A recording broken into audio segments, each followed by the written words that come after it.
விசுவாசம். அல்லேலூயா. கர்த்தருடைய சத்தமாய் அல்லேலூயா. அதான் எபேசியர் 5ஆம் அதிகாரம், எபேசியர் 5ஆம் அதிகாரம் அதனுடைய 9வது வசனம் வாசிங்க. எபேசியர் 5ஆம் அதிகாரம். ஆவியின் கனி சகல நற்குணத்திலும் நீதியிலும் உண்மையிலும் விளங்கும். தொடர்ந்து வாசிங்க. கர்த்தருக்கு பிரியமானது கனியற்ற அந்தகார கிரியைகளுக்கு உடன்படாமல் அவைகளை கடிந்து கொள்ளுங்கள்.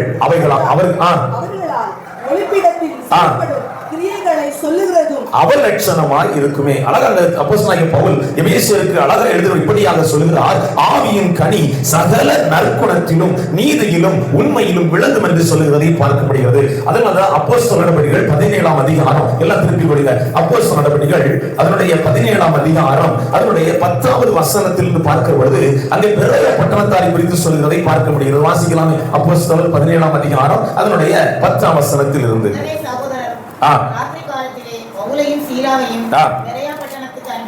எந்த பட்டணத்துக்கு? பெரிய பட்டணத்திற்கு அனுப்பிவிட்டார்கள். அவர்கள் அங்கே சேர்ந்து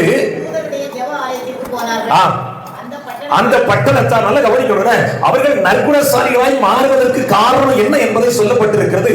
அவர்கள் மனோவாஞ்சையாய் வசனத்தை ஏற்றுக்கொண்டு காரியங்கள் இப்படி இருக்கிறதா என்று தினந்தோறும் வேத வாக்கியங்களை ஆராய்ந்து பார்த்ததினால் தெசலோனிக்கேயில் உள்ளவர்களை பார்க்கிலும் வசனத்தை மனவாஞ்சை கேட்கிறதோடு நின்று விடாதபடி அந்த வார்த்தை சத்தியத்தின்படி உண்மையானதுதானா என்பதை இவர்கள் ஆராய்ந்து பார்த்தார்கள். அதாவது நம்ம வார்த்தையை கேட்கிறோம், வசனத்தை கேட்கிறோம், பிரசங்கத்தை கேட்கிறோம், கேட்டுவிட்டு அதோடு போய்விடாதபடி இங்க வேதம் சொல்லுகிறது, இந்த பெரிய பட்டணத்தார் பவுல் சொன்ன அந்த வார்த்தைகளை வசனங்களை மீண்டும் எப்படி ஆடு மாடு அசை போடுகிறதோ அதே போல மீண்டும் அசை போட்டார்கள், மீண்டும் அதை தியானித்தார்கள், மீண்டும் அதை அப்படியே ஆராய்ந்து பார்த்தார்கள். அதனால வேதம் சொல்லுகிறது, அவர்கள் தெசலோனிக்கே பட்டணத்தின் ஜனங்களை பார்க்கிலும் அவர் நற்குணசாலிகளாய் மாற்றப்பட்டார்கள். ஆமென். முதலாவது நம்ம வாழ்க்கையில் நற்குணங்கள் வர வேண்டுமானால் வேத வாக்கியங்களை நாம் மீண்டும் ஆராய்ந்து காணப்பட வேண்டும். அதாவது வேத வசனத்தை கேட்டு அந்த வார்த்தை கேட்டு உணர்ச்சி வசப்பட்டு அப்படியே போறவர்களாய் இல்லாதபடி உணர்வடைந்தவர்களாய் திரும்ப செல்லுகிற பொழுது நாமே நற்குணசாலிகள். அல்லேலூயா. கரங்களை சத்தமாய் அல்லேலூயா. இந்த பெரிய பட்டணத்தில் வாழ்ந்த ஜனங்கள் யார் அப்படின்னு கேட்டீங்கன்னா, அநேக யூதர்கள் வாழ்ந்தார்கள், புறஜாதிகள் வாழ்ந்தார்கள், பல கலாச்சாரங்கள் இருந்தது அந்த பெரிய பட்டணத்தில். அது மட்டுமல்ல, பொருளாதாரத்தில் மிகவும் உயர்ந்த தேசமாய் இந்த பெரிய பட்டணம் இருந்ததாக வரலாற்று குறிப்புகள் சொல்லுகிறது. ஆனா இன்றைக்கு அந்த தேசத்தில் கிறிஸ்தவர்களின் நிலை என்ன என்பதை குறித்து நான் கொஞ்சம் அலசி ஆராய்ந்து கொண்டிருந்த பொழுது எனக்கு கண்ட ஆச்சரியமான ஒரு விஷயம் என்ன தெரியுமா? அன்றைக்கு அவர்கள் எப்படி நற்குணசாலிகளாக இருந்தார்களோ அதே போல இன்றைக்கும் அவர்கள் நற்குணசாலிகளாக இருக்கிறார்கள். அல்லேலூயா. அதாவது ஒரு குறிப்பு இப்படியாக சொல்கிறது, அந்த பிரதேசத்துல 98% கிறிஸ்தவர்கள் இன்றைக்கும் வாழ்ந்து கொண்டிருக்கிறார்கள். அல்லேலூயா. நல்ல கவனிங்க. எனக்குள்ள நற்குணம் இருந்தனா என் சந்ததி, என் தலைமுறையை அது தொடர்கிறதாய் காணப்படுகிறது. கரங்களுடைய சத்தமாய் அல்லேலூயா. அல்லேலூயா. வாசிங்க. ரோமர் அப்போஸ்தலனாகிய பவுல் ரோமருக்கு எழுதிய நிருபம் அதனுடைய 15ஆம் அதிகாரம் அதனுடைய 14ஆம் வசனம் இப்படியாக சொல்கிறார், என் சகோதரரே, நீங்கள் நற்குணத்தினால் நிறைந்தவர்களும் சகல அறிவினாலும் நிரப்பப்பட்டவர்களும் ஒருவருக்கொருவர் புத்தி சொல்ல வல்லவர்களுமாய் இருக்கிறீர்கள் என்று உங்களை குறித்து நிச்சயித்திருக்கிறேன். நீங்க யாரு? நற்குணத்தினால் நிறைந்தவர்களாக இருக்கிறீர்கள் என்பதை குறித்து ரோமருக்கு அழகாக எழுதுகிறதை பார்க்க முடிகிறது. நல்ல கவனிங்க தேவ ஜனங்களே. நற்குணசாலி அப்படி நம்ம யாரை சொல்லலாம் அப்படின்னா ரூத்தை சொல்லலாம். திருப்பி கொள்ளுங்க. ரூத்தின் சரித்திரம் 3ஆம் அதிகாரம், ரூத்தின் சரித்திரம் அதனுடைய 3ஆம் அதிகாரம் அதனுடைய 10வது வசனம். அதற்கு அவள், மகளே, நீ கர்த்தரால் ஆசீர்வதிக்கப்படுவாயாக. நீ தரித்திரரும் ஐஸ்வர்யவான்களுமான வாலிபர்களின் பிறகே போகாததினால் உன் முந்தின நற்குணத்தை பார்க்கிலும் உன் பிந்தின நற்குணம் உத்தமமாய் இருக்கிறது. நல்ல கவனிங்க. முன்னாடி எப்படி இருந்தோம் என்பதை காட்டிலும் இனி வருகிற நாட்களில் நாம் எப்படி இருக்க வேண்டும் என்பது ரொம்ப முக்கியமான ஒன்றாய் காணப்படுகிறது. அதனால 2ஆம் அதிகாரம் 22:12 போவாஸ் என்ன சொல்லுவான் தெரியுமா? வாசிங்க. உன் செய்கைக்கு தக்க பலனை கர்த்தர் உனக்கு கட்டளையிடுவாராக. இஸ்ரவேலின் தேவனாகிய கர்த்தருடைய செட்டைகளின் கீழ் அடைக்கலமாய் வந்த உனக்கு அவராலே நிறைவான பலன் கிடைப்பதாக. இப்படி சொன்ன போவாஸ் தான் இவனுடைய நற்குணத்தை பார்த்து 3ஆம் அதிகாரம் 11ஆவது வசனத்தில் இப்படியாக சொல்கிறார், இப்போது மகளே, நீ பயப்படாதே, உனக்கு வேண்டியபடி எல்லாம் செய்வேன், நீ குணசாலி என்பதை என் ஜனமாகிய ஊரார் எல்லாரும் நல்ல கவனிங்க. உங்களுடைய வாழ்க்கையில் நற்குணங்கள் இருக்குமானால் அதை ஊரார் அறிக்கையிடுவார்கள். அல்லேலூயா. கரங்களை உயர்த்தி சத்தமாய் அல்லேலூயா. தேவ ஜனங்களே, அன்பு, சந்தோஷம், சமாதானம், தயவு, நற்குணம். ஆமென். அந்த குணம் எனக்குள் இருக்கும்னா நான் ஒரு காரியம் எப்படி சொல்லட்டா, நான் தியானித்துக் கொண்டிருக்கிற ஆண்டவர் என்ற ஒரு காரியத்தை இப்படியாக சொன்னார். நற்குணம் உங்கள் வாழ்வில் வீசும் நறுமணம். நற்குணம் நறுமணமாய் மாறினால் உங்களுடைய வாழ்க்கை வாசனை தரும். ஹல்லேலூயா. ஒரு முறை கூட நான் சொல்றேன், நற்குணம் உங்கள் வாழ்க்கையில் வீசும் நறுமணம். அந்த நற்குணம் நறுமணமாய் மாறினால் உங்களுடைய வாழ்க்கை வாசனையாய் மாறும். ஹல்லேலூயா. கரங்களை உயர்த்தி சத்தமாய் ஹல்லேலூயா. என்னுடைய வாழ்க்கையில் காணப்படுகிற நற்குணம் நறுமணமாய் நிச்சயமாய் ஒரு நாள் வீச வேண்டும். ஹல்லேலூயா. அதனால தான் ரோமன் கத்தோலிக்க அதுல பாருங்க, இந்த தீபாஞ்சலி, மலரஞ்சலி, தூபாஞ்சலி செலுத்துவாங்க. பாருங்களா? எதற்காகனா அதுக்கெல்லாம் காரணங்கள் கொடுக்கப்பட்டிருக்கிறது. ஆனா காரணம் என்ன செய்கிறாங்க, அதான் பிரச்சனை. அதாவது மலர் எப்படி வாழ்க்கை பூத்து அது எப்படி தேவனுடைய சன்னிதானத்தில் வந்து சேருகிறதோ, அதாவது ஒரு நாள் வாழ்ந்தாலும் அது தேவ சன்னிதானத்தில் வந்து அது எப்படி மடிந்து போகிறதோ, அதே போல மானிடனே நீயும் பூர்வாக வளர்ந்தாலும் ஒரு நாள் வாழ்ந்தாலும் கர்த்தருக்காய் வாழ்ந்து விட்டு சென்று விடு. ஹல்லேலூயா. தூபம் எப்படி நறுமணம் வீசுகிறதோ அதே போல நாமும் நறுமணம் வீச வேண்டும். எப்படி மெழுகுவர்த்தி தீபமானது எரிந்து பிறருக்கு ஒளி வீசுகிறதோ அதே போல நாமும் பிறருக்கு ஒளியாய் மாற வேண்டும் என்பதற்காகவே அவைகள் சொல்லப்பட்டிருக்கிறது. ஹல்லேலூயா. கரங்களை உயர்த்தி சத்தமாய் ஹல்லேலூயா. இங்கே வேதம் தெளிவாய் சொல்கிறது, ருத்தின் நற்குணத்தை ஊரார் அறிந்தது போல நம்முடைய நற்குணத்தையும் ஓரால் அறிந்து கொள்ள வேண்டும். ஹல்லேலூயா. கரங்களை உயர்த்தி சத்தமாய் ஹல்லேலூயா. கவனிங்க, அடுத்ததாய் சொல்லப்படுகிற வார்த்தை விசுவாசம். என்னது? விசுவாசம். ஹல்லேலூயா. வாசிங்க மத்தேயு எழுதின சுவிசேஷம் 17ஆம் அதிகாரம். மத்தேயு எழுதின சுவிசேஷம் 17ஆம் அதிகாரம் அதனுடைய 20வது வசனம். அதற்கு இயேசு,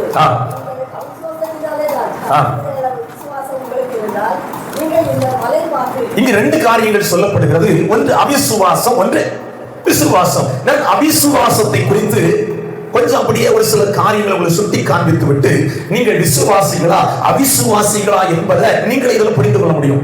நான் சொல்ல வேண்டிய அவசியம் அல்ல. நான் சில வேத வசனங்களை உங்களுக்கு ஆதாரமாய் காண்பிக்கும் பொழுது நீங்களே புரிந்து கொள்வீர்கள் நீங்கள் யார், விசுவாசிகளா அவிசுவாசிகளா என்று சொல்லி. அதான் நான் உங்களுக்கு ஒரு கேள்வி கேட்கிறேன், நீங்கள் விசுவாசிகளா அவிசுவாசிகளா? கேட்கல. இப்ப ரெண்டு இடையில நிக்கிறோம். நம்ம எப்பவுமே நியூட்ரல்ல நிப்போம். பாத்துடுங்க, அங்கேயும் போக மாட்டேன் இங்கேயும் அப்படி நியூட்ரல் தெரியுமில்ல, கார்ல அப்படியே நியூட்ரல், பைக்ல நியூட்ரல், அப்படியே சென்டர், எல்லாத்துக்கும் சென்டர் நின்றுவோம். அங்கேயும் போக மாட்டோம். ஏன் ஒண்ணு ஆத்துல நிக்கணும், இல்லைன்னா சேத்துல நிக்கணும். ரெண்டு நிக்கிறோம்னா யாருக்கும் பிரயோஜனம் இல்ல. அப்படிதானே இங்க வேதம் தெளிவாய் சொல்லுகிறது. ஒரு முறை கூட வசனத்தை வாசிங்க. உங்களுடைய அவிசுவாசத்தினாலே, வாசிங்க இந்த பகுதியா, மத்தேயு 17:20. அதற்கு இயேசு, உங்கள் அவிசுவாசத்தினாலே தான் கடுகு விதையளவு விசுவாசம் உங்களுக்கு இருந்தால் நீங்கள் இந்த மலையை பார்த்து இவ்விடம் விட்டு அப்புறம் போய் என்று சொல்ல அது அப்புறம் போ. சரி, முதல்ல அவிசுவாசத்தை குறித்து, இப்ப விசுவாசத்தை குறித்து நான் இரண்டாவது சொல்றேன். முதலாவது அவிசுவாசத்தை குறித்து வேதம் என்ன சொல்லுகிறது? மத்தேயு எழுதின சுவிசேஷம் அதனுடைய 6ஆம் அதிகாரம், மத்தேயு எழுதின சுவிசேஷம் அதனுடைய 6ஆம் அதிகாரம் அதனுடைய 24வது வசனத்திலிருந்து சொல்லப்படுகிறது, ஒரு மனிதன் 2 எஜமானனுக்கு ஊழியம் செய்ய முடியாது. ஏன்னா ஒருவனை சிநேகிப்பார், ஒருவனை அசட்டை பண்ணுவார். அதனால அந்த 25வது வசனம் தெளிவாய் சொல்கிறது, ஆகையால் எண்ணத்தை உண்போம் எண்ணத்தை குடிப்போம் என்று உங்கள் ஜீவனுக்காகவும் எண்ணத்தை உடுப்போம் என்று உங்கள் சரீரத்திற்காகவும் கவலைப்படாதீர்கள் என்று உங்களுக்கு சொல்லுகிறேன். ஏன்னா 30வது வசனம் வாசிங்க. அற்ப விசுவாசிகளே, அப்ப முதலாவது அற்ப விசுவாசிகள் கவலைப்படுகிறார்கள். யாருக்கெல்லாம் கவலை இல்ல சொல்லுங்க, கையை தூக்கி. அப்போ நல்ல கவனிங்க. இப்ப தெரிஞ்சுக்கணும் நம்ம யாருன்னு. அற்ப விசுவாசிகள் அநேக காரியங்களை குறித்து கவலைப்படுகிறார்கள். அந்த 26வது வசனம் வாசிங்க. ஆகாயத்து பட்சிகளை அவைகள் விதைக்கிறதும் இல்லை, அறுக்கிறதும் இல்லை, களஞ்சியங்களில் சேர்க்கிறதும் இல்லை, அவைகளையும் உங்க பரமபிதா பிழை போடுகிறார். அவைகளை பார்க்கிலும் நீங்கள். இரண்டாவது, முதலாவது அவிசுவாசிகள் கவலைப்படுகிறார்கள். இரண்டாவது நாம் விசேஷித்தவர்கள் என்பதை மறந்து விடுகிறார்கள். 2 தொடர்ச்சி வாசிங்க. கவலைப்படுகிறதுனாலே உங்களில் எவன் தன் சரீர அளவோடு ஒரு முழத்தை கூட்டுவான். நீங்கள் கவலைப்படுகிறது என்ன? புஷ்பங்கள் எப்படி வளர்கிறது என்று கவனித்து பாருங்கள். அவைகள் உழைக்கிறதும் இல்லை, நொறுக்கிறதும் இல்லை. என்றாலும் சாலோமன் முதலாய் தன் சர்வ மகிமையிலும் அவைகளில் ஒன்றை போலாகிலும் உடுத்திருந்ததில்லை என்று உங்களுக்கு சொல்லுகிறேன். இப்போ 30 வாசி. அற்ப விசுவாசிகளே, அடுப்பிலே போடப்படும் ஆட்டுக்குட்டிக்கு தேவன் விகிதமாக உடுத்துவிட்டார். உங்களுக்கு உடுத்துவிப்பது அதிகம். ஆகையால் எண்ணத்தை உண்போம் எண்ணத்தை குடிப்போம் எண்ணத்தை உடுப்போம் என்று கவலைப்படாதீர்கள். இவைகள் எல்லாம். மூன்றாவது, அவிசுவாசிகள் அஞ்ஞானிகளாய் இருக்கிறார்கள். நான்காவது, அவிசுவாசிகள் உலகத்தை குறித்த கவலை உள்ளவர்களாய் காணப்படுகிறார்கள். முதலாவது நான் என்ன சொன்னேன்? பல காரியங்களை குறித்து கவலைப்படுகிறார்கள். இரண்டாவது வேதம் சொல்கிறது அவர்கள் அஞ்ஞானிகளாய் இருக்கிறார்கள். மூன்றாவது வேதம் சொல்கிறது அவர்கள் உலகத்தை நாடுகிறார்கள். நான்காவது தான் விசேஷித்தவர்கள் என்பதை அவர்கள் மறந்து விடுகிறார்கள். இப்போ வாசிங்க மத்தேயு எழுதின சுவிசேஷம் 8ஆம் அதிகாரம் அதனுடைய 23ஆம் வசனத்திலிருந்து வாசிங்க. அங்க அழகா சொல்லப்பட்டிருக்கிறது, அவர் படகில் ஏறின போது அவருடைய சீஷர்கள் அவருக்கு பின் சென்று, நல்ல கவனிக்கணுங்க, அற்ப விசுவாசியா இருந்தது யாருன்னு கேட்டீங்கன்னா சீஷர்கள். எப்பா தேவனை அறியாதவங்க கிடையாது. எனக்கு ஒரு மனுஷன் தெரியும் எங்க ஊர்ல. அந்த மனிதன் ஒரு முறை தோவாளை சபைக்கு வந்திருந்தார். வந்து விட்டு 2வது வாரம் அவரை காணல. அவரு பலவீனத்தோடு காலில் பலவீனத்தோடு வந்திருந்தார். 2 வாரம் கழிச்சு அவரை காணல. நான் கேட்டேன், என் சபைக்கு வரல, என் காலில் பலவீனம், அந்த பலவீனம் சுகமாகன்னு வந்தேன், எனக்கு சுகம் கிடைச்சி. புரியுதா? வந்தாங்க வரல. 2வது விசுவாசத்தோடு வருகிறார்கள். தேவ சன்னிதானத்தில் வருகிற பொழுது அஞ்ஞானிகள் கூட விசுவாசத்தோடு வருகிறார்கள். ஆனால் இந்த வேதம் சொல்கிறது சீஷர்களுடைய நிலை என்ன என்பதை இங்க வேதம் சொல்லி காட்டுகிறது. அது 24வது வசனம், அப்பொழுது படகு அலைகளினால் மூடத்தக்கதாய் கடலில் பெருங்காற்று உண்டாயிற்று. அவரோ நித்திரையாய் இருந்தார். அப்பொழுது அவருடைய சீஷர்கள் வந்து அவரை எழுப்பி, எங்களை ரட்சியும், மடிந்து போகிறோம் என்றார்கள். அதற்கு அவர், அற்ப விசுவாசிகள், நல்ல கவனிங்க, ஏன் பயப்படுகிறீர்கள்? அற்ப விசுவாசிகள், அவிசுவாசிகள் பயப்படுகிறார்கள். நல்ல கவனிங்க, முதல்ல என்ன சொன்னேன்? கவலைப்படுகிறார்கள், உலகத்தை குறித்து கலங்குகிறார்கள், தான் விசேஷித்தவர்கள் என்பதை மறந்து விடுகிறார்கள், அஞ்ஞானிகளைப் போல செயல்படுகிறார்கள். 6வது வேதம் சொல்கிறது அவர்கள் பயப்படுகிறார்கள். 7வது என்ன தெரியுமா? வேதம் தெளிவாய் சொல்கிறது, தேவன் என் படகில் உண்டு என்பதை மறந்து விடுகிறார்கள். யாரு? அற்ப விசுவாசிகள். தேவ ஜனங்களே, வாழ்க்கை என்கிற படகில இயேசு என்னோடு இருக்கிறார் என்பதை நான் ஒருபோதும் மறந்துவிடக் கூடாது. அல்லேலூயா. அது மட்டுமல்ல, இவர்கள் சின்ன சின்ன அற்புதங்களை கண்டு ஆச்சரியப்படுறாங்க. இயேசு கடலை காற்று அதட்டினோட இவர் யாரோ, இவர் எப்படிப்பட்டவரோ? நல்ல கவனிக்கணும், கேட்டீங்களா? அற்புதத்தை கண்டு நாம் ஆச்சரியப்படக்கூடாது. நம்மளை கொண்டு தேவன் அற்புதம் செய்கிறதை கண்டு நாம் ஆச்சரியப்பட வேண்டும். எல்லாரும் கரங்களை உயர்த்தி சத்தமாய், தேவ ஜனங்களே, சின்ன சின்ன காரியத்தை குறித்து வாயை பிறந்து இருக்கிறது அல்ல, மாறாக உலகத்தை கலக்கிறவர்களாய் தேவன் நம்மளை மாற்ற வேண்டும் என்று விரும்ப வேண்டும். அல்லேலூயா, அல்லேலூயா. நல்ல கவனிங்க, இயேசுவை குறித்த புரிந்து கொள்ளுதல் அவிசுவாசிகளிடத்தில் இருப்பதில்லை. இவர் யாரோ, அவர் சரியாக இவன் தேவனை புரிந்து கொள்ளவில்லை. யாரும் சீஷர்கள் தான், வேறு யாரும் இல்லை. எல்லாவற்றையும் விட்டு விட்டு இயேசுவை பின் சென்றவர்கள் தான் இவன் யார் என்று சரியாக புரிந்து கொள்ளவில்லை. எதிர்ப்பு சொல்லை புரியுது? அவிசுவாசிகள் இயேசுவை சரியாக புரிந்து கொள்வதில்லை. அல்லேலூயா. அடுத்ததாக வேதம் சொல்லுங்க மத்தேயு எழுதின சுவிசேஷம் 13ஆம் அதிகாரம் அதனுடைய 58ஆம் வசனம். மத்தேயு 13 அதனுடைய 58ஆம் வசனம். அவிசுவாசம் இருக்க இடத்துல தேவனுடைய கிரியைகள் வெளிப்படவே முடியும். நல்ல கவனிச்சுங்க, நம்முடைய வாழ்க்கையில் தேவன் ஏன் சில காரியங்களை செய்யலனா, நமக்குள் ஸ்ட்ராங்கான விசுவாசம் இன்னும் வரவில்லை. நமக்குள்ள அவிசுவாசம் வேரூன்றி காணப்படுகிறது. அந்த அவிசுவாசத்தை இன்றைக்கு வேரோடு பிடுங்கி தூர எரிந்து விட்டு இந்த இடத்தை விட்டு விசுவாசத்தோடு போக வேண்டும் என்று தேவ ஆவியானவர் நம்மிடத்தில் எதிர்பார்க்கிறார். அல்லேலூயா, அல்லேலூயா. சத்தமாய் அல்லேலூயா. மத்தேயு 14ஆம் அதிகாரம் திருப்பிக் கொள்ளுங்க. மத்தேயு 14ஆம் அதிகாரம் அதனுடைய 23ஆம் அதிகாரத்திலிருந்து வாசிக்கலாமே. அவர் ஜனங்களை அனுப்பிவிட்ட பின்பு தனித்து ஜெபம் பண்ண ஒரு மலையின் மேல் ஏறி சாயங்காலமான போது அங்கே தனிமையாக இருந்தார். அதற்குள்ளாக படவு நடுக்கடலிலே சேர்ந்து எதிர்காற்றாக இருந்தபடியால் அலைகளினால் அலையப்பட்டது. இரவின் 4ஆம் சாமத்திலே இயேசு கடலின் மேல் நடந்து அவரிடத்தில் வந்தார். அவர் கடலின் மேல் நடக்கிறதை சீடர்கள் கண்டு கலக்கமடைந்து ஆவேசம் என்று சொல்லி பயந்ததினால் அலைந்தார்கள். உடனே இயேசு அவர்களோட பேசி, இடம் கொடுங்கள், பயப்படாதீர்கள். பேதுரு அவரை நோக்கி, ஆண்டவரே, நீரே ஆனால் நான் ஜலத்தின் மேல் நடந்து உம்மிடத்தில் வர கட்டளையிடும் என்றான். இவருக்கு ஒரு சந்தேகம், நடந்து போகிற நேரத்தில் ஒரு சந்தேகம் உண்டாகிறது. அவிசுவாசிகளுக்குள் சந்தேகங்கள் வந்து அடிக்கடி எட்டி பார்க்கிறது. அல்லேலூயா. சந்தேகம் வருகிறதுனாலதான் அவிசுவாசிகளுடைய வாழ்க்கையில் மடிந்து போகிற அனுபவங்கள் உண்டாகிறது. பேதுரு சொல்றாரு, ஐயரே மடிந்து போகிறேன், நினைவு பாத்தீங்களா, கேட்டீங்களா? அப்போ அவிசுவாசிகளின் வாழ்க்கையில சந்தேகங்கள் உண்டாகிறது. அவிசுவாசிகள் மடிந்து போக வேண்டிய சூழ்நிலைகள் உண்டாக்கப்படுகிறது. அதோடு நின்று விடாதபடி வாசிங்க மத்தேயு 16ஆம் அதிகாரம். அப்படியே திருப்பிக் கொள்ளுங்க. மத்தேயு 16ஆம் அதிகாரம் அதனுடைய 6வது வசனத்திலிருந்து வாசிக்கப்படுது.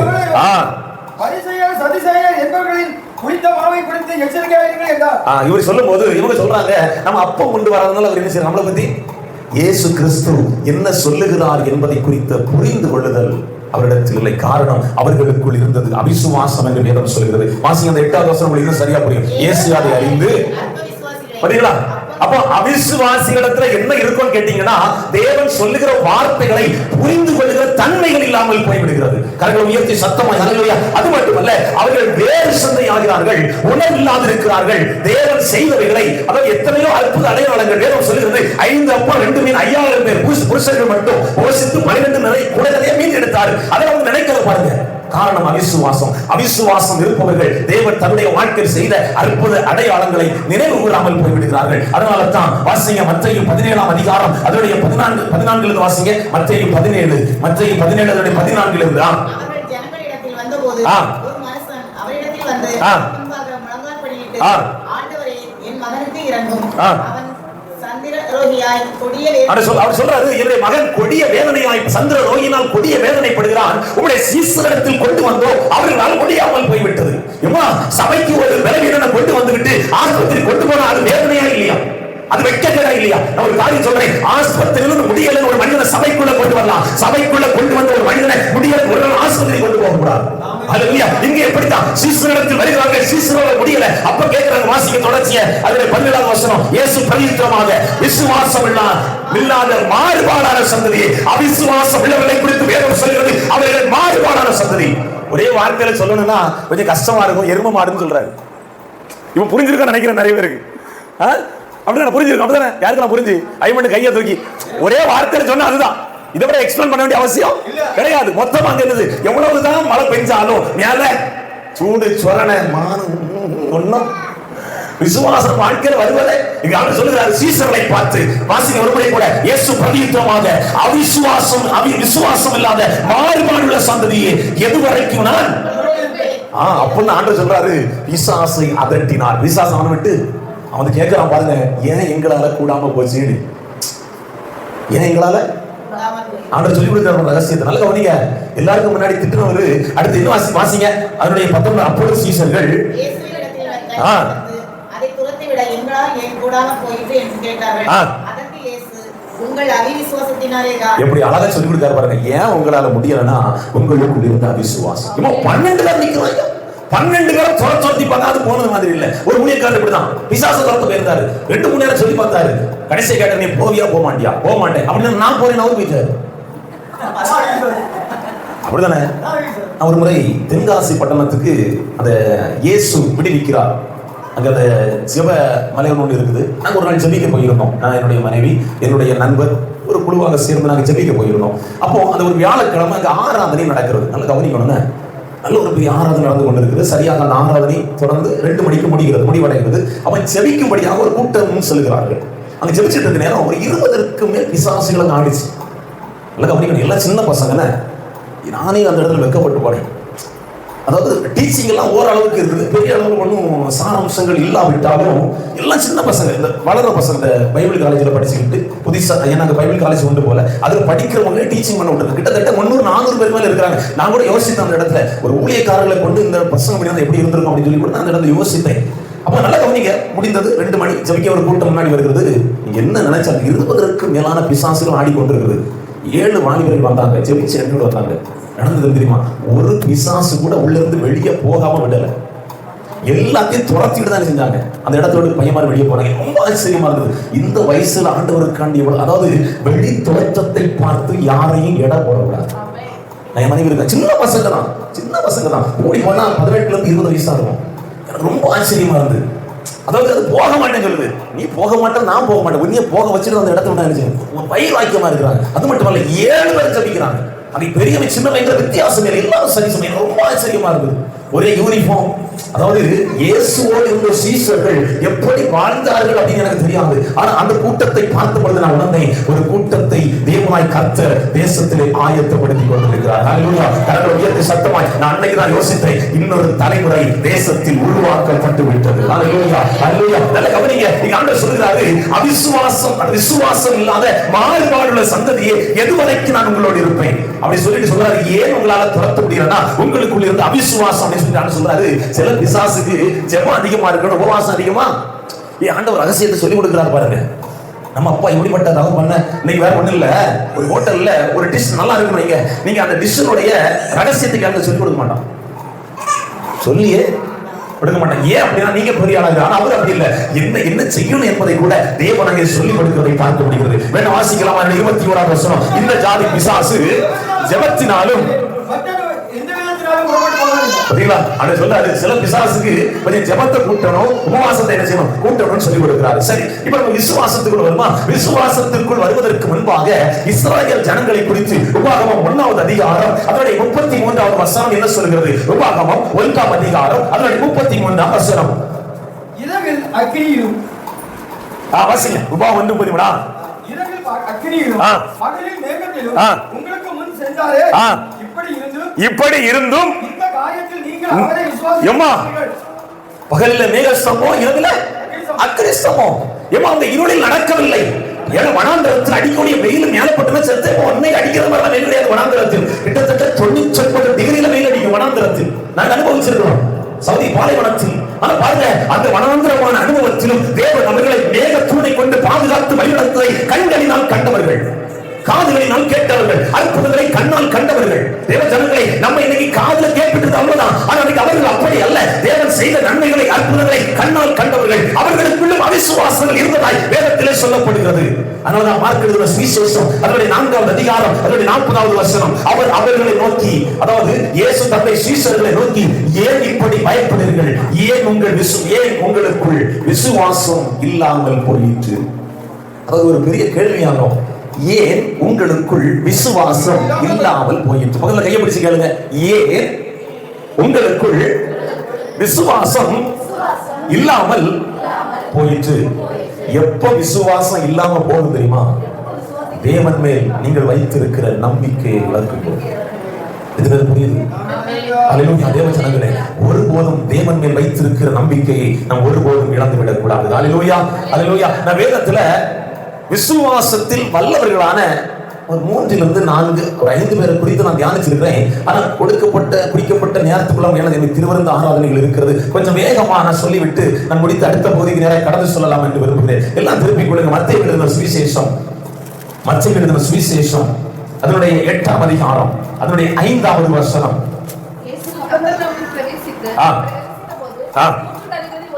அவரிடத்தில் வந்து, வீட்டிலே திடீர்வாதமாய் கிடந்து வேதனைப்படுகிறார் என்று அவரை வேண்டிக் கொண்டார். அதற்கு இயேசு, நான் வந்து அவரை சுஸ்தமாக்குவேன் என்றார். நூற்றுக்கு அதிபதி பிரதியுத்தரமாக, ஆண்டவரே, நீர் என் வீட்டுக்கு. நல்ல கவனிங்க. இந்த பகுதி எல்லாருக்குமே தெரியும், அப்படிதானே? ஆனா இன்றைக்கு இதை நம்ம இன்னொரு வேறு கோணத்துல பார்க்க போறோம். இந்த நூற்றுக்கு அதிபதி யார் என்றால் 1000 பேருக்கு தலைவன். நல்லா புரிந்து கொள்ளணும். வெறும் 100 பேருக்கு அதிபதி கிடையாது, 1000 பேருக்கு தலைவன் தான். யாருன்னா அந்த நூற்றுக்கு அதிபதி. சரியா? இரண்டாவது, இவன் யூதன் கிடையாது, இவன் கிறிஸ்தவன் கிடையாது, இவன் கிறிஸ்துவை அறிந்தவன் கிடையாது. மாறாக இவன் ரோம அதிகாரி. இவன் யார்? ஒரு ரோம அதிகாரி. மூன்றாவது, வேதம் தெளிவாய் சொல்கிறது, இவன் இயேசுவின் மேல் முழுமையாய் நம்பிக்கை வைத்தவன். எல்லாரும் செய்கிறார்கள். அல்லேலூயா, அல்லேலூயா. நல்ல கவனிங்க. இவன் இயேசுவின் மேல் விசுவாசம் வைத்திருந்தான். பணிவுடன் தேவனிடத்தில் நடந்து கொண்டான். இயேசு சொல்றாரு, நான் உன் வீட்டுக்கு வருவேன், வீட்டுக்கு வந்து வேலைக்கார சொஸ்தமாக சொல்றான். இல்ல நீங்க வீட்டுக்கு வருவது நான் தகுதியற்றவன். நல்ல கவனிங்க. இவன் தன்னுடைய தகுதியின்மையை சரியாக வெளிப்படுத்துகிறான். இது நமக்கு புரியுது. இன்னைக்கு நிறைய ஊழியக்காரங்க வீட்டுக்கு வரல அப்படின்னு சொல்லிட்டு நிறைய பேருக்கு வருத்தங்கள் இருக்கும். நான் என்ன சொல்றேன், ஏசியா வீட்டுக்கு வரலன்னா வருத்தப்படணும். ஊழியக்காரங்க வரலங்கிற வருத்தம் எனக்கு தேவையில்லை. அல்லேலூயா. என் வீட்டுல இயேசு இருந்தார்னா எனக்கு யாருடைய துணையும் தேவையில்லை, எனக்கு அவர் போதும். அல்லேலூயா. ஜனங்களே, நீங்க வேதம் தெளிவாய் சொல்கிறது, நான் வீட்டுக்கு வர ஒரு வேலைக்காரன் சொஸ்தவன் இல்ல வேற வீட்டுக்கு வர நான் தகுதியற்றவன். ஆனா ஒரு வார்த்தை மட்டும் சொல்லுங்க. அல்லேலூயா. நல்ல கவனிங்க. இயேசு நூற்றுக்கு அதிபதி விசுவாசத்தை கண்டு ஆச்சரியப்படுகிறார். எப்படி? நல்ல கவனிங்க. இன்னைக்கு நம்ம விசுவாசத்தை கண்டு தேவன் ஆச்சரியப்படுகிறாரா, அழுகிறாரா? நல்ல கவனிங்க. வேதம் தெளிவாய் சொல்கிறது, அவர் விசுவாசத்தை குறித்து தேவன் சாட்சி இடுகிறார். என்ன சொன்னா தெரியுமா? எவ்வா இஸ்ரவேலர்களுக்குள்ளும் நான் இப்படிப்பட்ட விசுவாசத்தை என்ன செய்யல, காணவில்லை. அல்லேலூயா. நல்ல கவனிங்க தேவ ஜனங்களே. அந்த நூற்றுக்கு அதிபதியுடைய வேலைக்காரன் சொஸ்தமாவதற்கு காரணம் இவனுக்குள் இருந்த விசுவாசம். அல்லேலூயா. அடுத்த வேதம் சொல்கிறது, நூற்றுக்கு அதிபதியுடைய வாழ்க்கையில் இருந்த தாழ்மையை குறிக்கிறது. அல்லேலூயா. அது மட்டுமல்ல, அவன் மற்றவர்கள் மேல் கொண்டிருந்த அக்கறையை காண்பிக்கிறது. அவனுக்குள் இருந்த தாழ்மை வேலைக்கான எந்த போன எனக்கு என்ன யோசிக்கலை, பிறர் மேல் இருந்த அக்கறை அங்கு வெளிப்படுத்துகிறதை பார்க்க முடிகிறது. அது மட்டுமல்ல, இயேசுவின் மேல் இருந்த அசைக்க முடியாத நம்பிக்கை, இயேசுவில் வைத்திருந்த அசைக்க முடியாத நம்பிக்கை. அது மட்டுமல்ல, நாம் விசுவாசத்தோடு நிற்பதற்கு இந்த நூற்றுக்கு அதிபதி நமக்கு ஒரு எடுத்துக்காட்டாக திகழ்கிறார். ஹல்லேலூயா. நம்ம விசுவாசத்தை யார் அசைச்சாலும் அசைக்க கூடாதுங்க. அப்படிப்பட்ட ஒரு விசுவாசமாய் நமக்குள்ளே காணப்பட வேண்டும் என்று கர்த்தர் விரும்புகிறார். ஹல்லேலூயா. நூற்றுக்கு அதிபதி பார்த்து கர்த்தர் சொல்றார், நீ போ, விசுவாசித்தபடி உனக்காக கடவுள். ஹல்லேலூயா.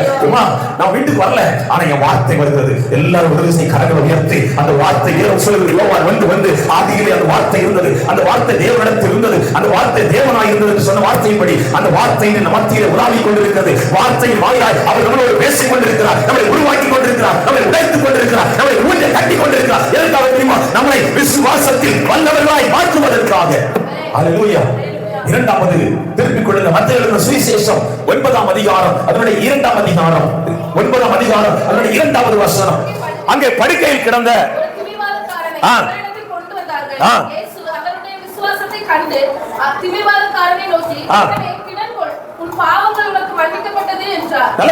திமிர்வாதம் என்பது முடக்குவாதம். ஒரு மனிதனால் நடக்க முடியாது, என்று செயல்பட முடியாது. அந்த கை செயலிழந்து போகும், கால் செயலிழந்து போகும், உறுப்புகள் செயலிழந்து போகும். அவனால எதையும் செய்ய முடியாது. ஆனா இவனுக்கு இயேசு யாருன்னு தெரியாது. அதான் ஒரு சரித்திரம் இப்படியாக சொல்கிறது. இந்த 4 பேர் யார்? இவனை தூக்கி சென்றவர்கள் யார் அப்படின்னு கேட்டீங்கன்னா இவனுடைய நண்பர்கள். யாரு? முதல்ல கருத்துப்படி சொல்லுங்க. உங்க நண்பனுக்கு முடியாத நேரத்துல உங்களுக்குள்ள இருக்கிற விசுவாசம் அவனை எழுந்து நடக்க பண்ணும். எல்லாரும் கரங்களை தட்டி, கரங்களை எனக்குள் இருக்கிற விசுவாசம் என்னுடைய நண்பர்களை, என் குடும்பங்களை, என் சந்ததிகளை, என் தலைவர்களை எழுந்து நிமிர்ந்து நடக்க பண்ணும். ஹல்லேலூயா. கவனிங்க, இவர்களை குறித்து 5 காரியங்கள் சொல்லலாம். இவர்களுக்கு இருந்த தயக்கம் காட்டாத முயற்சி. வார வழியில 1000 பேர் 1000 பேசியிருப்பான். செத்து போறவன் எல்லாம் தூக்கிட்டு போறீடா, இனி இவனை கொண்டு போறதுனால என்ன பயன்? இப்படி பலவிதமாய் பேசி இருப்பார்கள். முதலாவது, இவர்களுக்குள் இருந்த தயக்கம் காட்டாத முயற்சி. இரண்டாவது, தடைகளை மீறிய நம்பிக்கை. எத்தனை தடைகள் வந்தாலும் அதையெல்லாம் தாண்டி இவர்கள் தேவன் மேல் வைத்திருந்த நம்பிக்கை. மூன்றாவது, புதுமையான தீர்வு. என்ன தெரியுமா? இயேசு உள்ள இருக்கிறாரு, சுத்தி ஆட்கள் இருக்கிறாங்க, உள்ள போக முடியாது. அவங்க புதுமையா யோசிக்கிறாங்க. வீட்டு கூட எப்படி உள்ள? எவ்வளவு விசுவாசம் பாருங்க. விசுவாசம் இல்ல நம்மள இறக்குவானா? கண்டிப்பா இறக்க மாட்டான். இயேசு பார்க்கிறாரு, என்னடா செய்றீங்க? அவ்வளவு விசுவாசம் அவங்க மேல. அவரே ஆச்சரியப்பட்டு சொல்லுகிறாரு. வேதம் தெளிவாய் சொல்கிறது, உன் பாவங்கள் உனக்கு மன்னிக்கப்பட்டது, நீ எழுந்து உன் படுக்கை எடுத்துக்கொண்டு நட. ஹல்லேலூயா. அவருக்கு தெரியும் இவனுக்கு இந்த நோய் வந்தது பாவத்தினால. இவன் பாவத்தை மன்னிப்பதற்கு காரணம் அந்த 4 பேருக்குள்ள இருந்த விசுவாசம். ஹல்லேலூயா. இயேசுவின் மீது அவ்வளவு நம்பிக்கை நம்மளுக்கு. ஹல்லேலூயா. நாம் இயேசுவின் மேல் வைக்கிற நம்பிக்கை எப்படி இருக்கிறது? ஹல்லேலூயா. வேதம் தெளிவாய் சொல்கிறது, 4 பேரின் விசுவாசத்தை கண்டு இயேசு வியந்தார். திமிர்வாதக்காரனின் பாவங்களை இயேசு மன்னித்தார், எழுந்து நடக்க செய்தார். வெறும் வார்த்தையினால் விசுவாசம் இல்லமா, செயலில் வெளிக்காட்டுகிற விசுவாசமாய் நமக்குள்ளே காணப்பட வேண்டும். இந்த 4 பேரும் வெறும் வார்த்தையினால் சொல்லிவிட்டு போய்விடாதபடி தன்னுடைய செயலில் வெளிப்படுத்தினார்கள். ஹல்லேலூயா. கரங்களை உயர்த்தி சத்தமாய் ஹல்லேலூயா. நம் தேவைக்காய் மட்டுமல்ல, பிறர் தேவைக்காக நாம் மன்றாடினாலும் தேவன் நிச்சயமாய் கேட்பார் என்கிற நம்பிக்கை இந்த வார்த்தையின் வாயிலாய் நமக்கு வெளிப்படுத்தப்படுகிறது. கரங்களை உயர்த்தி சத்தமாய் ஹல்லேலூயா. ஹல்லேலூயா. வாசிங்க. மூன்றாவது, மத்தேயு எழுதின சுவிசேஷம் 9ஆம் அதிகாரம் அதனுடைய 27ஆம் வசனம். இயேசு அவரிடமிருந்து புறப்பட்டு போகையில் 2 குருடர் அவர் பின்னே சென்று, தாவீதின் குமாரனே, எங்களுக்கு இரங்கும் என்று கூப்பிட்டார்கள். 2 குருடர்கள், சரியா? அவர் போயிட்டு இருக்கிறாரு. தாவீதின் குமாரனே. முதலாவது அடையாளம் காணுதல். இயேசு யார்? தாவீதின் குமாரன். இவர்தான் மெசியா என்பதை சரியாக அடையாளம் கண்டு, இவன் கண்ணு தெரியாதையா? எப்படி இயேசு மேல நம்பிக்கை வச்சா? கேள்விப்பட்டேன். எப்படி கேள்விப்பட்டேன்? நம்ம பார்க்கிறோம் அப்படிதானே? அவன் கண்ணு தெரியாது, அற்புத அடையாளங்கள் நடந்ததாக கேள்விப்படுகிறார். அது யார் செய்ய முடியும் என்பதை அவன் அடையாளம் கொண்டு சொல்றார். தாவீதின் குமாரனே, எனக்கு இரங்கும் என்று சொல்லி அழைப்பதின் மூலம் யூதர்களுக்கு ஒரு நம்பிக்கை உண்டு. மெசியாவால் மட்டும்தான் இதை செய்ய முடியும் என்பது அது உறுதிப்படுத்தப்படுகிறது. ஆகவே அவர்கள் அவரை அடையாளம் கண்டு கொள்கிறார்கள். இவர்தான் வருகிறவரான மெசியா என்று சொல்லி அவர்கள் விசுவாசம் வைக்கிறதை பார்க்க முடிகிறது. இரண்டாவது, வேதம் சொல்கிறது, அவர்கள் மன்றாடுகிறார்கள். இயேசுவிடத்தில் வந்து அவர் இரக்கத்திற்காய் மன்றாடுகிறதை பார்க்க முடிகிறது. முதலாவது, தன் குறைபாட்டை உணர்ந்து கொள்கிறார்கள். தான் கண் தெரியாதவன், தான் குருடன், தான் குறைவுள்ளவன் என்பதை தெரிந்து கொண்டு குறைவுகளை நிறைவாக்குகிற இயேசு கிறிஸ்துவிடத்தில் மன்றாடுகிறதை பார்க்க முடிகிறது. அல்லேலூயா. நல்ல கவனிங்க, அவர்களுடைய கூப்பிடுதல் ஆழமான ஒரு நம்பிக்கையை உள்ளடக்கி வைத்திருக்கிறது. இப்படி அவருடைய கூப்பிடுதல் ஆழமான ஒரு நம்பிக்கையை உள்ளடக்கி வைத்திருக்கிறது. மூன்றாவது உறுதியான பதில். இயேசு கேட்கிறாரு, வாசிங்க அந்த 9வது அதிகாரம் அதனுடைய 28வது வசனம். அவர் வீட்டுக்கு வந்த பின்பு அந்த குருடர் அவரிடத்தில் வந்தார்கள். இயேசு அவர்களை நோக்கி, இதை செய்ய எனக்கு வல்லமை உண்டு என்று நல்ல கவனிங்க, உறுதியா பதில் சொல்றான், தயக்கமின்றி பதில் சொல்றான். இது உமக்கு செய்ய வல்லமை உண்டு என்று சொல்லி நாங்கள் விசுவாசிக்கிறோம். அல்லேலூயா. உடனே நாங்க என்ன நடந்துச்சு தெரியுமா?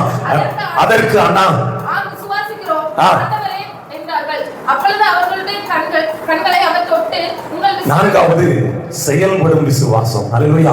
இவங்க விசுவாசித்தாங்க, கர்த்தர் செயலில் அங்கே வெளிப்படுத்தினார். அல்லேலூயா. அதனால் அவர்கள் பலனை பெற்றுக் கொண்டார்கள் என்று வேதம் சொல்கிறது. அல்லேலூயா. அவர்கள் விசுவாசத்தை கண்ட இயேசு கண்களை தொட்டு உங்கள் விசுவாசத்தின்படி உங்களுக்கு ஆக கடவுது என்றார். வேற ஒண்ணும் இல்ல, நீங்க ஜெபிக்க வாரீங்க வைங்களாம், உங்கள் விசுவாசத்தின்படி உங்களுக்கு ஆக கடவுது அப்படின்னு சொன்னா புரியுதா? எத்தனை புரிஞ்சு? எல்லாருக்கும் புரியற, ஒரு சிலருக்கு புரிஞ்சிருக்கு. நல்ல கவனிங்க, குருடர்களின் விசுவாசம் உண்மையான விசுவாசமா இருந்தது. யார் இயேசு யார் என்பதை அறிந்து அறிக்கையிட்டார்கள், தேவனிடத்தில் மன்றாடினார்கள். அடுத்ததாக அவர் வீட்டுக்குள்ள போனாலும் பின்னாடி போறாங்க, வீட்டுக்குள்ள போனாலும் பின்னாடியே போறாங்க. பாருங்க, வாசிங்க அதனுடைய 27வது வசனம். அவர் வீட்டுக்கு வந்த பின்பு எங்க போனாலும் கூட போறாங்க. அவருக்கு தேவ சுகம். அல்லேலூயா. தேவ ஜனங்களே, காரணம் அவருக்கு தேவ சுகம். ஆனா நம்மிடத்தில் அவர் எதிர்பார்க்கிறது விசுவாசம். அல்லேலூயா. தேவ ஜனங்களே, விசுவாசம் நமக்குள் இருக்குமானால் திமிர்வாத காரணம் எழுந்திருக்கப்பட முடியும். அவன் மரித்து கிடக்க வேண்டிய தருவாயில் இருக்க 100க்கு அதிபதியுடைய வேலைக்காரனை சுஸ்தமாக்க முடியும். குருடரின் கண்களை தேவன் என்ன செய்ய முடியும்? திறக்க முடியும். அல்லேலூயா. 4வது மார்க் எழுதின சுவிசேஷம் 5ஆம் அதிகாரம். மார்க் எழுதின சுவிசேஷம் 5ஆம் அதிகாரம் அதனுடைய 21ஆம் வசனம் வாசிக்கலாமே. மார்க் 5 அதனுடைய 21 இயேசு படவில் ஏறி மறுபடியும் இக்கரைக்கு வந்து கடலோரத்தில் இருந்த போது திரளான ஜனங்கள் இடத்திலே கூடியிருந்தார்கள். அப்பொழுது ஜெப ஆலய தலைவரில் ஒருவனாகிய எவீரு என்பவன் வந்து அவரை கண்டவுடனே என் குமாரத்தி என்ன சொல்றாருன்னா, என் மகன் சாக வேண்டிய தருவாயில கிடக்கிறார், நீ வந்து அவரை சுஸ்தமாக்க வேண்டும். நல்லா கவனிக்கணும். இந்த சம்பவம் நடந்துட்டு இருக்கிற நேரத்துல ஒரு பெரும்பாலுள்ள சிறிய அற்புதங்கள் நடக்குது. சரி, நான் இந்த பகுதியை நான் விளக்க வரல, நான் எங்க வர எவிருக்கு வரேன். நல்லா கவனிங்க, இந்த ஜெப ஆலய தன்னுடைய பெயர் எவீர் என்று வேதத்திலே குறிப்பிடப்படுகிறது. இந்த சம்பவங்கள் நடந்துட்டு இருக்கிற நேரம் இப்ப ஒருத்தன் வந்து சொல்றான், வாசிங்க அதனுடைய 35.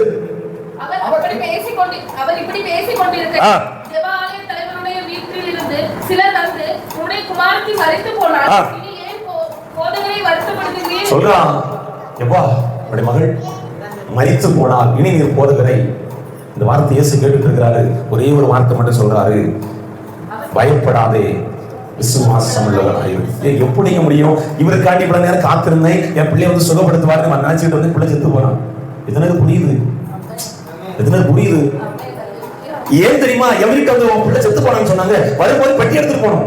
அதுக்காண்டி தான் எவருக்கு சொன்னது, உடைய மகள் மரித்து போனாள். ஆனா இவரு இருக்கிற பெட்டி எடுத்துட்டு போற, பெட்டிக்குள்ள வந்து எழுப்புற ஒருத்தர் அழைத்து போச்சு. என்ன தெளிவாக சொல்கிறது, பயப்படாதே, விசுவாசம் உள்ளவன். பயப்படாத, என்ன வந்தாலும் பயப்படாத, என்ன வந்தாலும் பயப்படாத, நீ விசுவாசம் உள்ளவனாயிரு. அல்லேலூயா. நடந்தது என்ன தெரியுமா?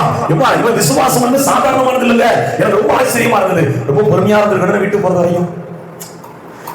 வார்த்தையை சொல்ல விசுவாசிக்கணும். வார்த்தையை சொன்னா குணமாயிட்டான். அப்படித்தானே குருடனை பார்த்து சொன்னாரு. அந்த இடத்துல அந்த காரியம் நடக்குது. ஆனா இப்போ இயேசு வீட்டுக்கு வர வரைக்கும் பொறுமையா போகணும். எவ்வளவு சோதனை! நல்ல கவனிங்க, நமக்குள் விசுவாசம் இருக்குமானால் எவ்வளவு வேண்டுமானால் பொறுமையோடு காத்திருப்போம். அல்லேலூயா. அல்லேலூயா.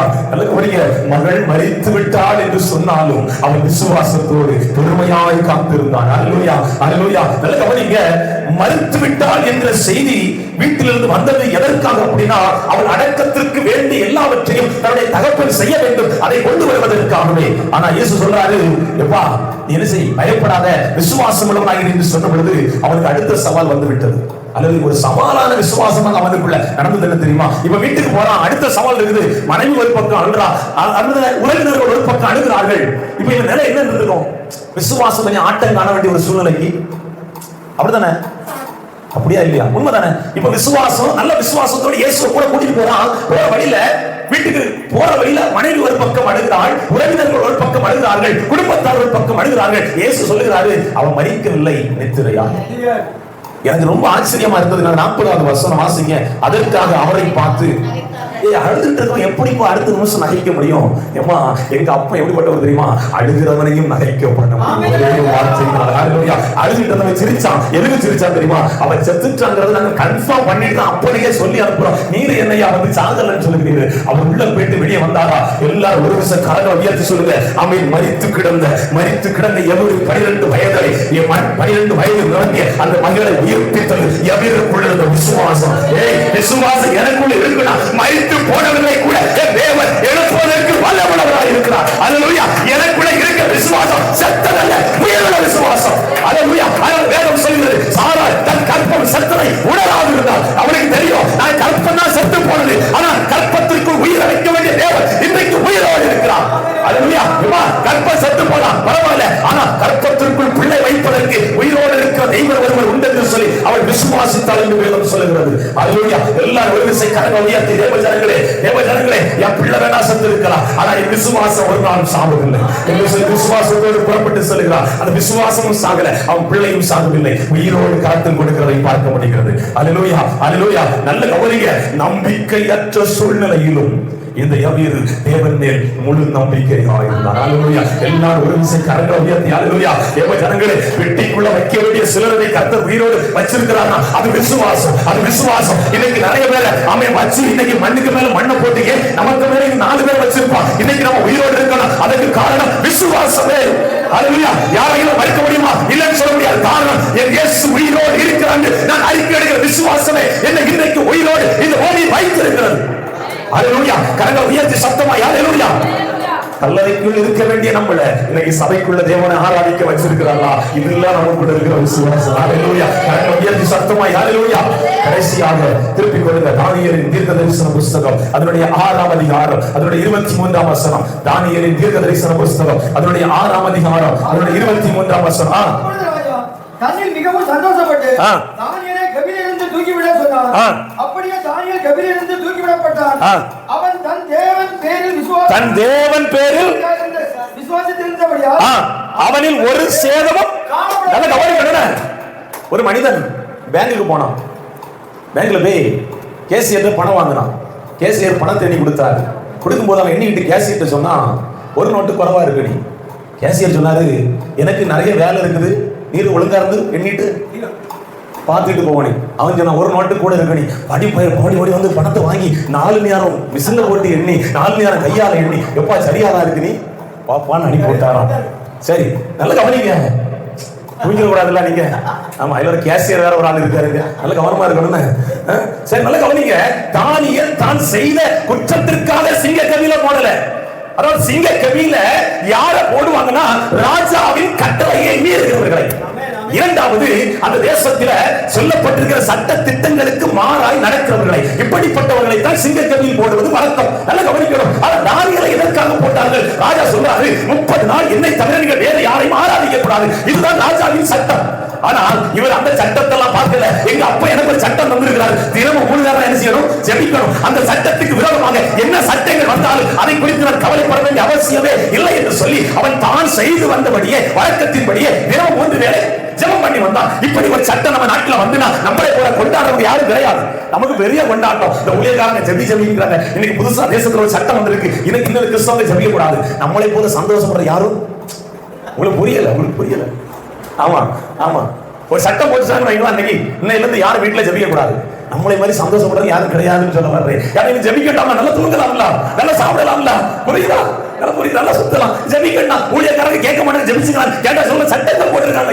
ஐயா ஜி போட்டிருக்காங்க சட்டம், அதனால ஜெபிக்கணும் அப்படின்னு சொல்லிடலாம். இப்போ ஜெபிச்சது யாரும் கையில் தூக்கணும், ஒருத்தர் தூக்க மாட்டேன், அதனால நான் ஏன் சொல்லணும்? புரியுதா? சரி, நல்ல கவனிங்க. இப்படிதான் வேதம் சொல்கிறது, தானியேலுக்கு விரோதமாய் போன சட்டங்களை கூட தேவன் அவனுக்கு சாதகமாய் மாற்றுவதற்கு காரணம் தேவன் பேரில் அவன் வைத்திருந்த விசுவாசமே. அல்லேலூயா. நல்ல கவனிங்க. ஆபத்தான சூழ்நிலையிலும் அசைக்க முடியாத விசுவாசம் வைத்திருந்தான் தேவன் மீது. அவனுக்கு தெரியும், சிங்க கவியில போடுவாங்க, போடட்டும். சிங்க கவியில போடுவாங்க, போடட்டும். ஆனா என்கிட்ட இருக்க ஒரு செத்தவர் இல்லைங்க, உயிர் உள்ள தெய்வம். அல்லேலூயா. எம்மா, சிங்கத்தின் வாய்களை கட்டுவதற்கும் என் தேவனுக்கு வல்லமை உண்டு. சிங்கங்களை கிழித்து போடுவதற்கும் என் தேவனுக்கு வல்லமை உண்டு. அல்லேலூயா. நல்ல கவனிங்க. சிங்க கவியில் போட்ட பிறகு அவன் அமைதியா இருக்கிறாங்க. தேவன் நோக்கி விண்ணப்பம் செய்து கொண்டிருந்தான் என்று வேதத்தில் சொல்லப்பட்டிருக்கிறது. இது எதை காட்டுகிறது என்று சொன்னால் அவன் விசுவாசத்தில் உறுதியாக இருப்பதை காண்பிக்கிறது. அல்லேலூயா. ஒன்றாவது வேதம் சொல்கிறது, எந்த சூழ்நிலையிலும் அவரது விசுவாசத்தை விட்டு விலகவில்லை என்று வேதத்தில் சொல்லப்படுகிறது. அதில் நான் 3 காரியங்கள் சொல்றேன். உறுதியான பற்றுறுதி, இரண்டாவது செயலில் வெளிப்பட்ட விசுவாசம், மூன்றாவது பாதுகாப்பு அளிக்கும் விசுவாசம். அல்லேலூயா. தேவ ஜனங்களே, ராஜாவின் கட்டளைக்கு கீழ்ப்படியாமல் தேவ கட்டளைக்கு கீழ்ப்படிந்ததனால அவன் முன்பு செய்து வந்தபடியே வழக்கத்தின்படியே ஜெபித்து வந்தான். ஆனா நடந்தது என்ன? அவன் என்ன எங்க போட்டாங்க? சிங்கத்தின் கவியில. அவன் போடுவதற்கு காரணமா இருந்தது எத்தனை பேர் நினைக்கிறீங்க? வாசிங்கனுடைய 6ஆம் அதிகாரம் அதோட 2ஆம் வசனம். ராஜாவுக்கு நஷ்டம் வராதபடிக்கு அந்த தேசாதிபதிகள் கணக்கு ஒப்புவிக்கிறதுக்காக அவளுக்கு மேலாக 3 பிரதானிகளையும் ஏற்படுத்துவது தரிவுக்கு நலம் என்று கண்டது. அந்த 6ஆவது அதிகாரம் 1ஆம் வசனம் வாசிங்க. இப்போ ராஜ்யம் முழுவதையும் ஆளும்படிக்கு தன் ராஜ்யத்தின் மேல் 120 அதாவது 120 தேசாதிபதிகளையும் அவர்களுக்கு தலைவராக 3 பேரையும் நியமிக்க வேண்டும் என்பது ராஜாவின் திட்டம். அந்த 3 பேர்ல யார் ஒருத்தனா? தானியேல். நல்லா கவனிங்க. தானியேல் இருந்தான்னா இவர் கூழ்பானைகளை கைவிட முடியாது. புரிஞ்சிருக்கும் நினைக்கிறேன். கூழ்பானைகளை கையோட்டு எரிச்ச முடியாது, நக்க முடியாது. ஏன்னா உண்மை உள்ளவன், இவன் பரிசுத்தவான், இவன் நீதிமான், கர்த்தருக்கு பயந்து நடக்கிறவன். இவன் நம்ம மேல இருந்தான்னா கேள்விக்கு மேல கேள்வி. அப்ப இவனை சோழி தீர்த்துட்டோம் அப்படின்னா நம்ம என்ன செய்ய இஷ்டத்துக்கு? சரியா? ஆனா என்ன நடந்துச்சு தெரியுமா? எவனை தானியேல் சோழி தீர்க்க நினைச்சானோ அவன் அவன் குடும்பம் சோழி தீர்ந்து போச்சு. வாசித்தீங்களா பைபிள்ல? அந்த 6ஆவது அதிகாரம் அதனுடைய 24 வாசிங்க. தானியேல் மேல் சுமத்தின மனுஷரோ வென்றார். ராஜா கொண்டு வர சொல்றார். அவர்களையும் அவர்கள் குமாரரையும் அவர் மனைவிகளையும் அதே சிங்க கவிதான், வேற சிங்க கவியெல்லாம் கிடையாது. அதே தானியேலை எடுத்தாங்க, இவங்க போட்டாங்க. வேதம் தெளிவாய் சொல்கிறது, போறதுக்குள்ள பாடி மிஞ்சல, நீ போறதுக்குள்ள பாடி மிஞ்சல, எலும்பு கூட மிஞ்சலையா. அப்படி தொடர்ச்சி வாசிங்க. இன்னொரு கூட சொல்லுங்க. அவர்கள் கெவியின் கீழே போறதுக்குள்ள சிங்கம் எவ்வளவு கொலை வெளியில இருந்திருக்க பாருங்க. எந்திரிமா நைட் எல்லாம் பசியோடு ஒருத்தரை கிட்ட வச்சுக்கிட்டு உபவாசம் இருந்திருக்கு சிங்கம். எவ்வளவு கோபம் இருக்கிறது. 120 குடும்பத்தை சாப்பிடணும் தான் எவ்வளவு சிங்கம் இருந்திருக்கும். நம்ம 1 2 இல்ல பல சிங்கங்கள் அங்க உண்டு. சிங்க கவினாக சாப்பாடு இருக்க மாட்டாங்க சிங்கத்துக்கு. புரியுதா?